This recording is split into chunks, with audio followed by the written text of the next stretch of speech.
Head kuulajad ja vaatajad. Olen oma kommentaarides sageli nentinud, et välis- ja julgeolekupoliitikaga seonduvas allutatakse meid süstemaatilisele manipuleerimisele. Ikka selleks, et vormida avalikkuse hoiakuid viisil, mis soosiks elluviidavat poliitilist programmi. Üheks pidevalt taas toodetavatest suurtest valedest on arusaam, nagu oleks Euroopa riigid väga ühtsed ja valmis julgeolekuohtudele ühiselt vastu astuma. Näiteid sellest, et niisugune kuvand on selgelt väär, on palju ja neid tuleb pidevalt juurde. Üheks viimatistest näidetest on hiljutine Euroopa Liidu riigijuhtide tippkohtumine Kopenhaagenis, kus arutati ühiseid kaitseplaane ja Ukraina toetamist.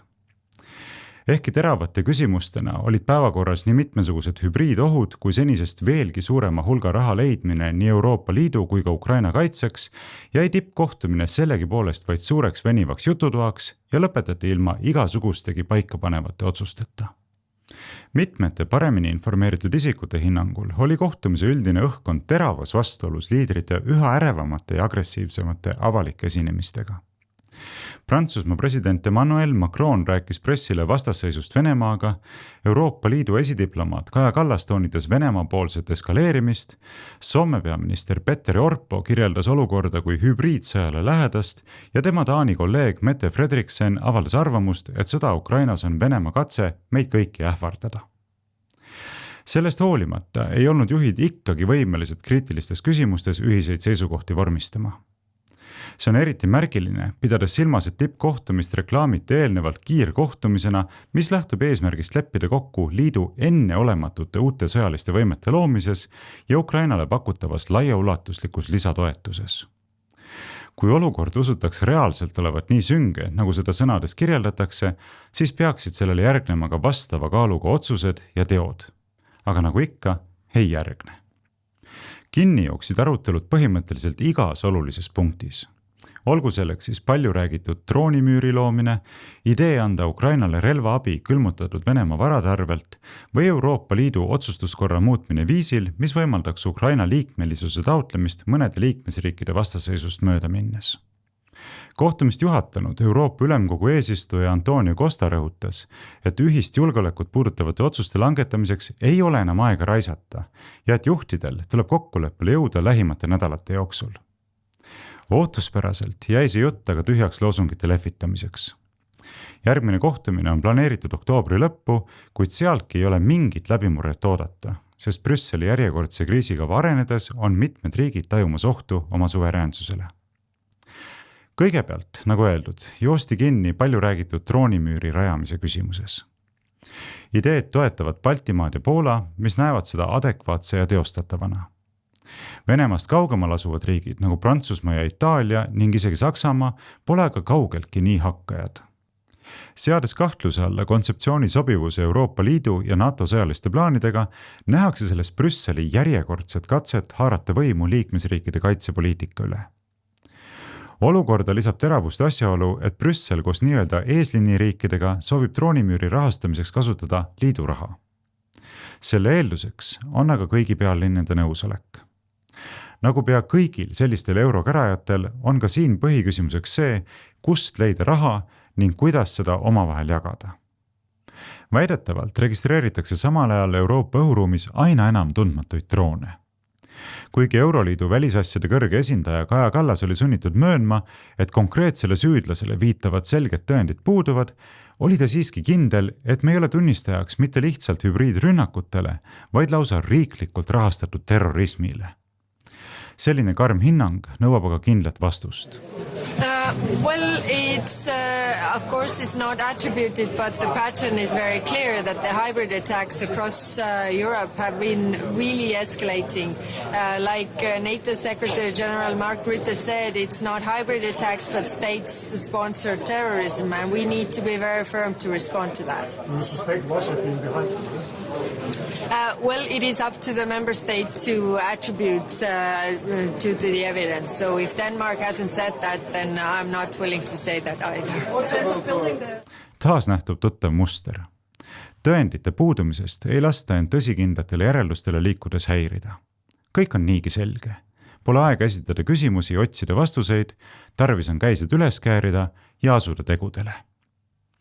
Tegudele asumisest rääkides tuletagem aga meelde, kuidas ERR teatas juunis, et Eesti ehitab Euroopa Liidu ja Ukraina abiga droonimüüri, mis hõlmab kogu piiri ja suuremaid linnu.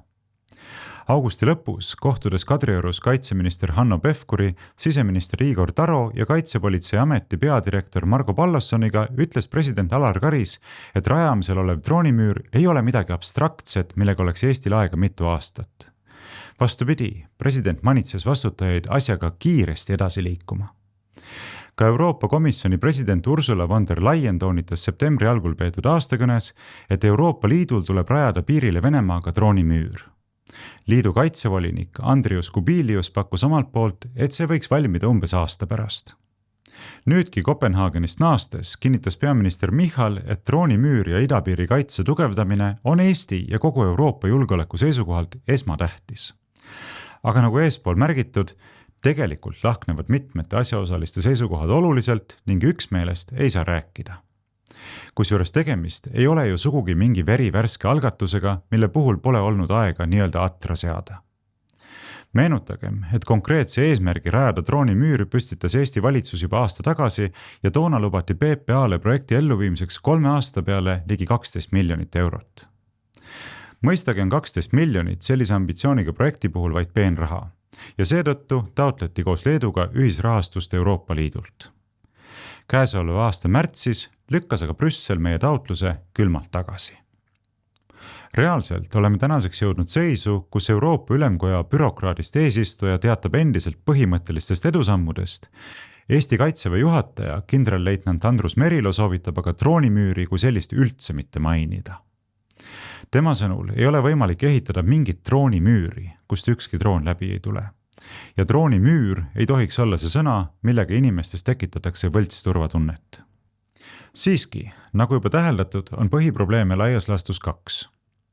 Esiteks liikmesriikide kasvav mure, et ebademokraatlikul teel määratud Brüsseli bürokraatlik eliit kaaperdab nüüd lisaks kõigele muule ka nende kaitsepoliitika. Teiseks aga raha, või täpsemini öeldes selle puudumine. Eesti huvides oleks näha Euroopa Liidu kaitsemeetmete paketis ulatusliku ühisrahastuse komponenti, aga seda väga oodatud toetust ei kiirustata meile oodatud mahus ja viisil võimaldama. Küsimuseks jääb, kust peakski see raha praegu tulema, kui isegi Ukraina abistamiseks vajalikke vahendeid ei suudeta kuidagi leida. Kui Euroopa Komisjoni pealik Ursula von der Leyen hõiskas varakevadel välja Euroopa julgeolekumeetmete programmi SAFE ehk Security Action for Europe, kõlas lubadus suunata ploki kaitseks 800 miljardit eurot üpris suurejooneliselt. Alles hiljem mõisteti, et reaalselt eraldatakse liikmesriikidele sellest vaid viiendik ehk 150 miljardit, kusjuures sedagi liidu antava laenuna. Ülejäänud 650 miljardit eurot on lihtsalt puhver, mille abil saavad riigid ise laenata ajutiselt eelarvereegleid ületades ehk paisutades oma eelarve defitsiidi kuni 4,5%-ni SKT-st. Täpselt sedasi Eesti järgmisel aastal teebki. Ja suure tõenäosusega jätkame hiiglasliku defitsiidi ja aina kasvava laenu rattas veel pikki aastaid. Just praegu vajaks Eesti kaitsevõime tõstmiseks samasugust tagasimakse kohustuseta raha, nagu siiani on pandud külakiikede ja kergliiklusteede alla. Kuid paistab, et seesuguste ühtekuuluvustoetuste ajad on nüüd kardetavasti möödas. Nüüd võimaldab SAFE mehhanism anda pikaajalisi laene kaitsevarustuse soetamiseks, ent selleski pakikeses sisaldub kohustuslik Kiievi komponent. Nimelt on Euroopa kaitsevalmiduse valge raamatuga võetud kohustus toetada Ukraina taasrelvastamist. Kuna tahtjaid on palju, aga raha alati vähe, eraldatakse SAFE raames Eestile 2,66 miljardit, Lätile 5,68 miljardit ja Leedule 6,37 miljardit eurot. Suurima, ligi 48 miljardilise tüki haukab tordist Poola. Aga need kõik on laenatud suutäied ja meil ei ole tegelikult mingisugustki kindlust, et need raskelt tulnud vahendid pööratakse meie reaalseks kaitsevõimeks. Millised on lood peale kallatava raha reaalseks kaitsevõimeks pööramisega, sellest rääkis meile ju hiljuti Riigikontroll, nentides, et paraku ei saada selle ülesandega hakkama. Seejuures on Ukraina toetamise eestvedajad suurt raha otsides keskendunud juba mitmendat aastat Venemaa külmutatud varade hõivamisele. Seni siiski veel otsustava eduta. Püüdes saada oma käsutusse väga suured summad, ei häbene Euroopa Komisjon enam rääkida skeemist või skeemidest ning seadustest möödaminekut nimetatakse hellitavalt loovaks vajaduspõhiseks lähenemiseks. Belgia, kus paiknevas Euroclearis asub suur osa kõnealustest Venemaa varadest, nende varade konfiskeerimist ei toeta. Esiteks peetakse seda lihtsalt ebaseaduslikuks, mida see olekski. Teiseks ollakse aga mures varade ülevõtmise kaugemale ulatuvate tagajärgede pärast. Seejuures pole Belgia selles küsimuses sugugi üksi, sest teiste hulgas on äärmiselt ettevaatlik ka Prantsusmaa. Pärast tippkohtumist püüdis von der Leyen Belgiat ja teisi kõhklevaid või koguni vastalisi riike rahustada, selgitades, et tegelikult tema uue plaani kohaselt neid varasid ei konfiskeeritagi ja et riskid seatakse hoopis laiematele õlgadele. Sellest tekkis aga heitunuid vaid juurde ja pole ka ime. Saame ju aru, millest reaalselt jutt käib. Laiemad õlad tähendavad lahti seletatult ei midagi muud kui ühisvastutust. Ühisvastutust skeemis, millest skeemitajad ise ei suuda anda vähegi adekvaatset selgitust, ka mitte neile, kes peaksid skeemi väljamängimise eest vastutuse võtma. Ühe ringleva selgituse kohaselt Venemaa varasid otseselt ei konfiskeeritakski, vaid neid kasutatakse justkui laenu tagatisena puhuks, kui Euroopa Liit Ukrainale antud raha tagasi ei saa, ehk kui Venemaa ei maksa Ukrainale reparatsioone. Samas peavad skeemitajad isegi mõistma, et ülimalt tõenäoliselt ei hakka Venemaa mitte kunagi mingeid reparatsioone tasuma. Ühtlasi tasuks aga küsida, kuidas peaks üldse olema võimalik kasutada laenu tagatisena kolmanda isiku vara, mida ei ole konfiskeeritud ja mille käsutamiseks nii laenuandjal kui ka selle võtjal puudub seaduslik alus. Mõistust pärast vastust ei oska keegi anda. Aga ju püütakse olla veelgi loovamad. Samal ajal see kirenev keeris vaid süvendab kartust, et kõnealuste skeemide väljamängimisega avataks Pandora laegas. Kerglased mängud Eurocleari raamatupidamise ümberkirjutamise teemal on tekitanud ärevat tähelepanu ka globaalses plaanis, sest teisedki riigid näevad ohtu oma varadele. Kui vastupidiselt rahvusvahelisele õigusele saab nii-öelda pihta panna Venemaa varad, ju siis saab pihta panna ka teiste riikide vara. Nii et mure on igati põhjendatud. Siiski on veel Lääne-Euroopaski poliitikuid, kes mõistavad, et kunagi see sõda lõpeb ning siis algavad suure tõenäosusega kohtuasjad. Neis kohtuvaidlustes hoiaks aga tugevamaid kaarte ilmselgelt Venemaa, kes saaks oma vara tagasi nõudes rõhuda nii õiguse üldpõhimõtetele, rahvusvahelisele õigusele kui ka allkirjastatud lepetele ning kelle kasuks räägiksid ka stabiilsusele ja usaldusväärsusele toetuvad finantsturud. Vähesed riigijuhid soovivad näha oma riiki kandmas kohustust hakata neid 10 miljardeid Venemaale tagasi maksma. Seda ei olda veel valmis otsesõnu tunnistama, kuid rohepöördele, pandeemiale ja energiakriisile otsa keevitatud Ukraina projekt on Euroopa faktiliselt pankrotti ajanud. Olukord on seda õõvastavam, et ajakirjanikele esinedes ütles Kaja Kallas talle omase külma irve saatel, et juhul, kui me Venemaa varasid Ukraina laenuvalemisse ei arvesta, jääb selle tagastamine meie maksumaksjate kanda. See olevat kindel. And the system is so that, if Russia does not pay the reparations to Ukraine, then, these assets are not given back. If Russia decides after this war is over to repay all the damages that they have caused, then, of course, these assets will be given back and this loan is not there. But if we don't take those assets into account, then it's on our taxpayers, that's for sure. Pessimistlikum kommentaator võiks öelda, et sellise lähenemisega on Euroopa saatus suuresti otsustatud. Kui aga keegi küsib, et mis valu on Brüsselil nende Venemaa miljarditega, siis olgu osutatud, et juba 2027. aastal peab Euroopa Liit maksma ainuüksi laenu intressideks umbes 30 miljardit eurot, kusjuures liidu võlg on viimase paari aastaga sisuliselt kahekordistunud. Uusi rahastusvajadusi, näiteks kaitsekulutuste katteks, tekib pidevalt juurde, kuid samal ajal ei ole liidus kokku lepitud, kuidas kasvanud laenukohustusi ja intressikulusid katma hakatakse. See, et aina kasvavate kulutuste ja laenuintresside katteks muudkui kiirlaenu peale võttes ja sedasi üha sügavamale võlaauku vajudes avastatakse end ühel hetkel juurdlemas varguse kui riskantse, ent siiski võimaliku ja vähemalt ajutist leevendust pakkuva väljapääsu üle, on inimlikult igati arusaadav. Vaatamata eelnevalt osutatud äpardustele käsitleti Kopenhaagenis põgusalt ka Ukraina võimalikku liitumist Euroopa Liiduga. See teema suruti hädapäraselt ürituse viimasesse tundi. Kuna Ungari ja Slovakkia blokeerivad seda algatust, olevat kohtumise eestvedajad pakkunud välja järjekordse loova lahenduse. Nimelt lahenduse liikuda Kiieviga läbirääkimistes faktiliselt edasi, jättes samas küsimuse juriidilise vormistuse ehk liikmesriikide ametlike heakskiitude saamise kaugemasse tulevikku. Mida see tähendab?